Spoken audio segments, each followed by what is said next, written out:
তোমাদের অবস্থা তখন কেমন হইবে যখন তোমাদের মধ্যে এমন ফিতনা সৃষ্টি হইবে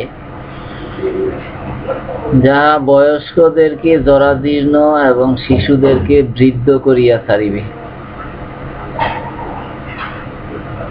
আর মানুষ তাহা সুন্নত মনে করিয়া গ্রহণ করিবে। যখন তাহা পরিবর্তন করা হইবে,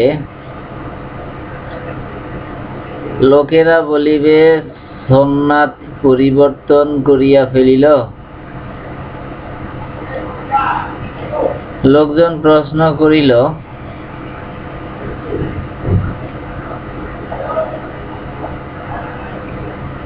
হে আবু আব্দুর রহমান, তাহা কখন সংগঠিত হইবে?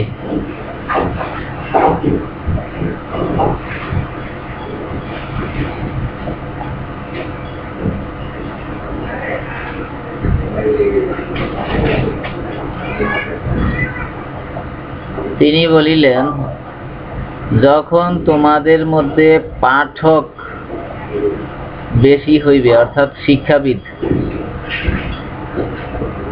এবং বাবু কম হইবে, অর্থাৎ চিন্তাবিদ।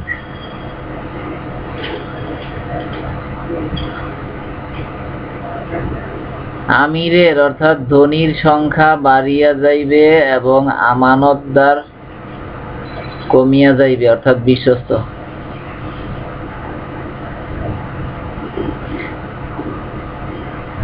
আখিরাতের অর্থাৎ ধর্মীয় কাজ করা হইবে পার্থিব সুযোগ সুবিধা লাভের জন্য।